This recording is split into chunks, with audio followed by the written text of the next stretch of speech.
صدمه تومیریز تصدیق شد. از زیباسنام 2026 تا بیمارخانه. دعای صوفیا. تومیریز در بیمارخانه قصه پر از صدمه تا ارزوی پرا شد. حقیقت تومیریز بلاگر، حقوقشناس و اشتراکچی زیباسنام 2026 از شهرت تا عملیه. صدمه تومیریز و دستگیری صوفیا بلاگر مشهوری دیگری تاجیک در حق او. تومیریز کیست؟ همه چیز درباره بلاگری مشهور و صدمه او در این نواری ما پر گرد آورده شده. من داشته خواب بودم، سرم زنگ زدن که تومیریز هم خیلی با صدمه دو چورشتر سخت شدیم. نیم دو بود چون خیلی خواب ما دیدم ایستوره، دیدم رنگ ماشین تومیریز. این الله شایده بخت و قسم بعدم رفتم که همین تومیریز نباشه بفتم. بعد دلم رفت دیدم که نامیر ماشین استم که این نیوژل برای که تخترک خشرو های میکنه های همه چی در نصیب تقدیر های. شاید 2 دقیقه آخرین جالب ترین است. با نوار لایک گذارید، در کامنتر فکر و عقیده های خود را بنویسید، در صفحه ما ابونه شوید، پشیمان نخواهید گشت. صفحه ما کار و زندگی در اروپاست که از قلب اروپا تا شرق آسیا درباره حیات و فعالیت مهاجرت و ملت تاجیک قصه می کند. بهترین، جالبترین و بیننده ترین نوارها را برایتان تهیه می کنیم. سلام دوستان عزیز، امروز ما درباره یک شخصیت مشهور شبکه های اجتماعی صحبت می کنیم. تومیریز که سال 1999 تولد شده است. چنین به ما اطلاع دادند که او در شهر بختر به دنیا آمده است که اخبار لازمه را عین حال در استفاده شما میگذاریم. تومیریز خورشیدزاده، هنرپیشه جوان، 25 دکبر سال 1999 در شهر بختر تولد شده است. موسوم سال 2022 فاکولته حقوقشناسی دانشگاه ملی تاجیکستان را ختم نموده است. سال 2024 او را برای اجرای نقش در فیلم‌های تاجیکی دعوت می‌نمایند. تومیریز در عین زمان با نقش‌آفرینی مشغول می‌باشد. تومیریز ساحه کینو و حقوقشناسی را با هم پیوسته می‌خواهد که در هر دو جاده کامیاب باشد. در اویله فرزند دوم است. از دوران نورسی تا به حال دختر چالاک و فعال می‌باشد. موسوم عضو اسوسیاسیون بلاگران تاجیکستان است.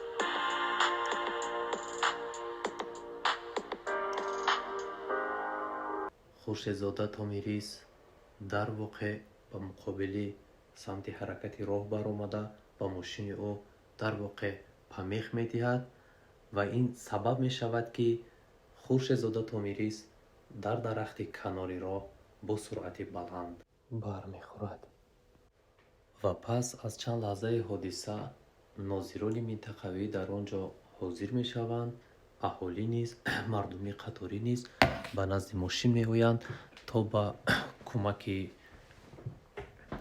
که در صدمه به وقوع آمده است با کمک بپیوندند. در نوارها احیانا و دیده می شود که در حال ماشین یاری تعجیلی می آید و تومیریز را به بیمارخانه انتقال می دهند. پس از این باز نوارهای زیادی در شبکه‌های اجتماعی دیده می شود که مردمی که از راه می گذشتند از کناری راه به نوار می گیرند و در صفحه در بلاگ های خود این حادثه را می گذارند.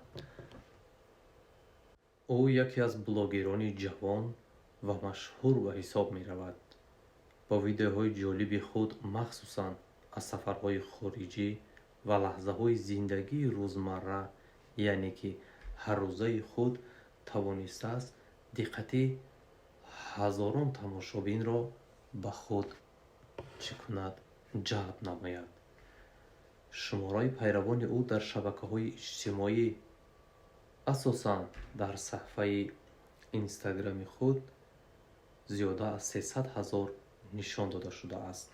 شما در ویدیوی اولین ما خوب دقت کردید که در روز اولی که мо навор пахш кардем 303,000 буд, вале то имрӯз он ки худ ба саҳифааш ҳатто ворид намешавад ва навори ҳам нагузоштааст, аллакай ба 307-308,000 обуначӣ омада расидааст.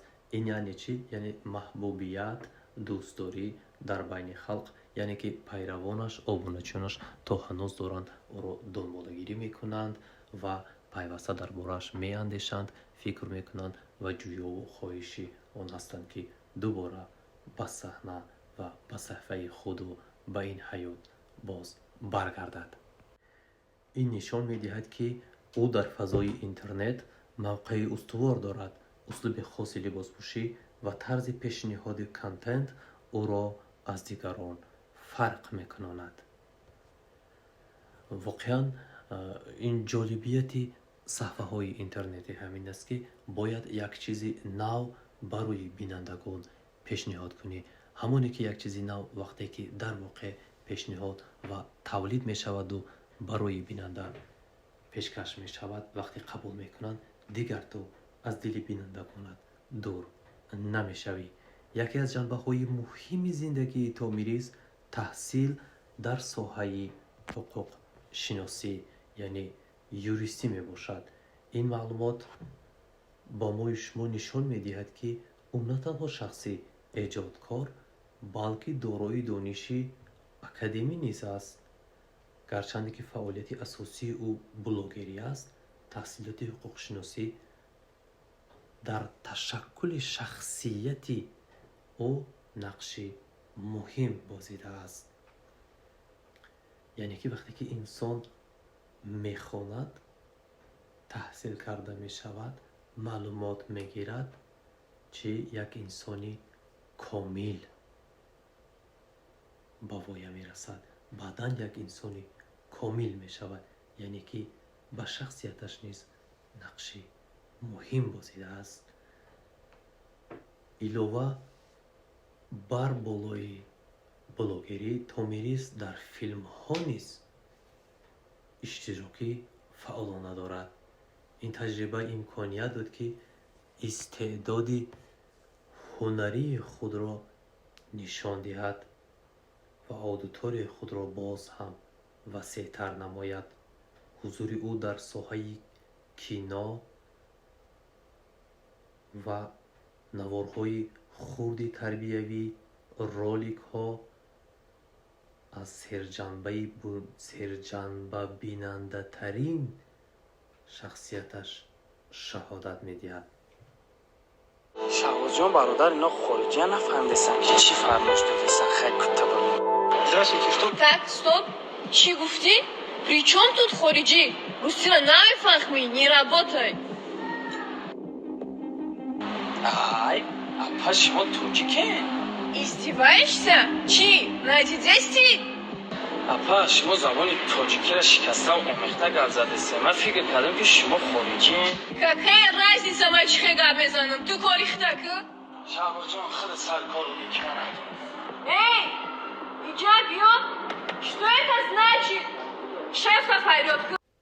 ин порае аз суханроини эшон дар саҳначаи тарбиявӣ мебошад, ки барои шумо пешкаш намудем, то аз тарзу услуби истифодаи шеваи забони мо имрӯз дар ҳудуди ҷумҳурӣ қисса мекунад, ки инро дар поёни навор боз бароятон хоҳем пешкаш намоем. дар навори мо ки то ин ҷо тамошо доред, моро ҳамроҳӣ мекунед. обуна шавед, лайк гузоред ва то охири навор моро ҳамроҳӣ кунед. замони мавриди назари мо дар дили кӯчаки худ орзуҳои бузургро мепарварид. ин воқеият аст, ки ҳар як инсон дар дили худ орзуҳое дорад.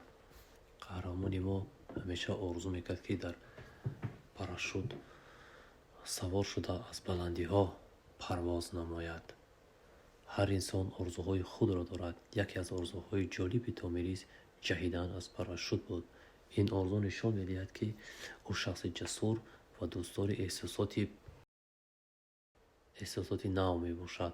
مخلصان امید داشتند که روزی به این آرزوی خود میرسد. پاره از صحبت خورشیدزاده تومیریس را در اینجا برایتان میاریم. سلام علیکم دوستان. هیچ باوری آماده استم. والله چقدر استم. ببینم چی بشه.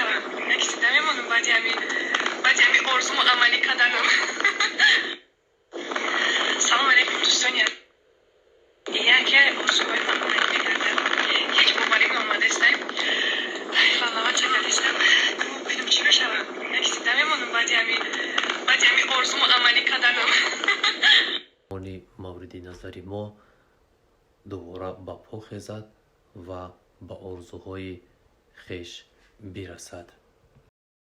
این پاره از صحبت قهرمان ما بود که پیش از به صدمه دچار گشتنش به نوار گرفته بود و در صفحه های اجتماعی داشت میچرخید. شما نیز در زیر نوار دعا کنید که قهرمان مورد نظری ما دوباره با پا خیزد و به آرزوهای خیش برسد. مثل بسیار از شخصیت‌های مشهور درباره توم هریس نیز اندیشه‌های گوناگون وجود دارد. بعضی مخلصان او را دستگیری می‌کنند و از فعالیت او الهام می‌گیرند، در حالی که دیگران فکرهای انتقادی نیز دارند، مخصوصاً درباره طرز لباس پوشی و زندگی او. این گوناگون اندیشی نشانی معرفیت شخصیتی او می باشد. یعنی که ما با این سخنهایمان چی گفتنیم؟ یعنی نگاه های تنقیدی هم هست، سخنهای پوچ و قبیح و دغل و پست و بلند هم در حق او میگویند. یعنی انسان هرگاهی که به سوی یک قله بلند راه سپار می شود، در سر راه او خرسنگ ها، درخت ها، تل و تپه های موجودند و باید همه آنها را عبور کند تا به سر قله براید. ما فکر میکنیم که انا همان خرسنگ و تل و تپه ها سخن های سخت، قبیح و دغلی گرد و اطراف است که انسان را بعضی وقت میشکند و نمیماند که به سوی بالا حرکت کند. ما بعضی از کامنت ها و سخن های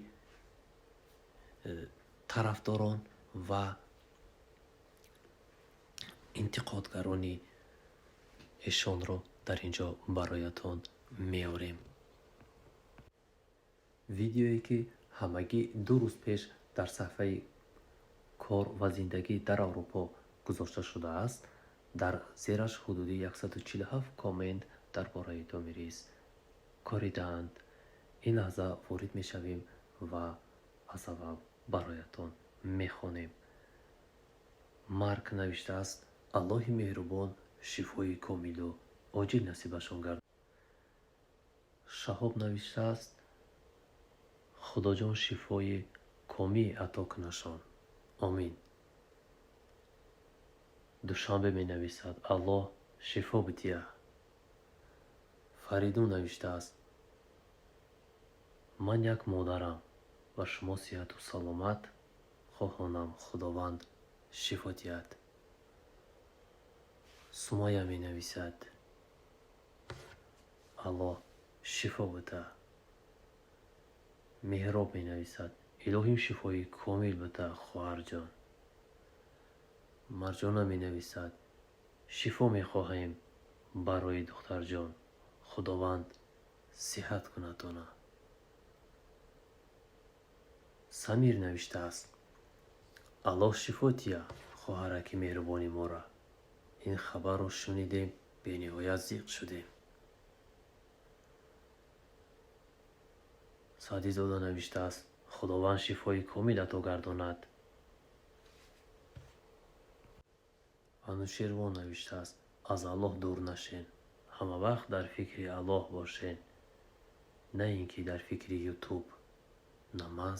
намаз не забудите вашу связь с Аллахом.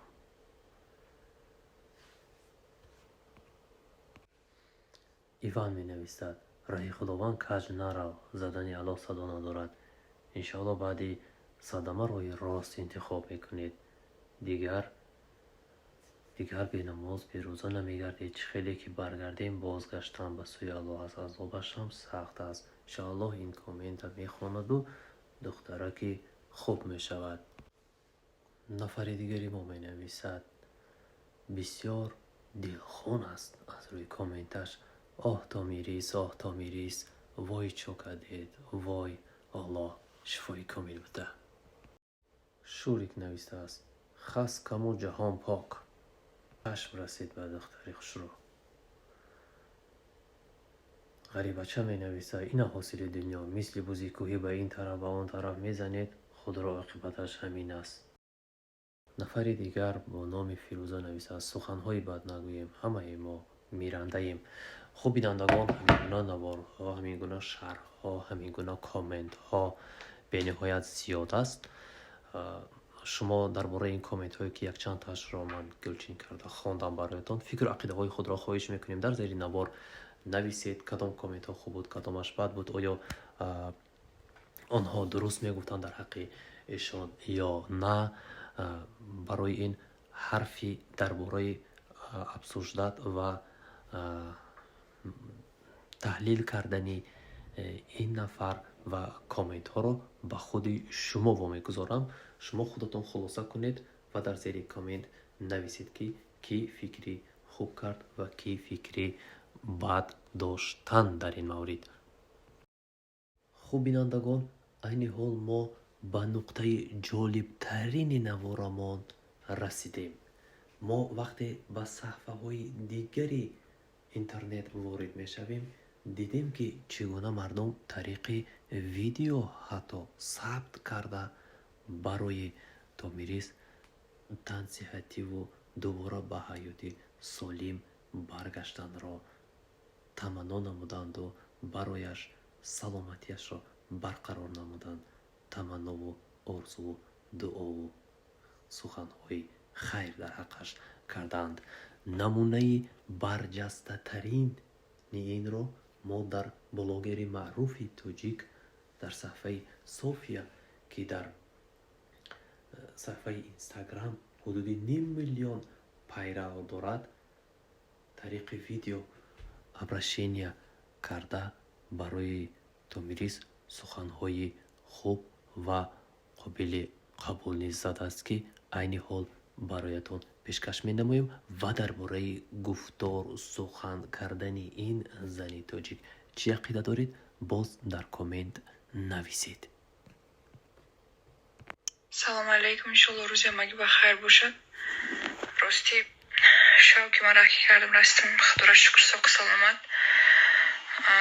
дига мондаштаги хоб будим, сар мара занг задан ки то мирисам хай ба садама дучор шуда сахт сех шудем. занг задам дар шаҳр набошам ки барам билмаш. занг задем, телефонош куштагӣ навистим, ҷавоб намедам. иншалло ки умедворим ки сиҳат саломатай. ва ҳамин баъзи беақлош нависестан ки чӣ дукона даваря кард туҷа қурдо. ҳамин баъзиҳо мебахшем беақлену ки ақл қарз дорен. ман мебудам, ман мерафтам. не ки пӯчим ҷада хурдани ма, пӯчим ҷада история кунии ма. ай дасти ҳама бандо чӣ меояд? фақат дуо кардан. дар ҳаққи ҳама бандош дуо кардан. камакак ба ақлотон кор бифармоед, илтимос. шавам хеле соатҳои қариб 1:30 буд, чунам хеле ховул омад, дидам история. дидам ранги мошин томирис. ина аллоҳ шоҳидай, ба худо қасам ба дилм рафт, гуфтам ки ҳамин томирис набоша, гуфтам. ба дилм рафт, дидам ки номери мошинест, гуфтам ки неужели барои ки духтарак хушрӯ ҳай мекуна.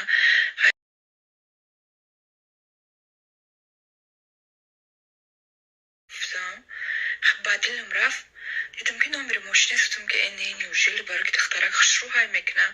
ҳай ҳама чиз дар насиби тақдир ай.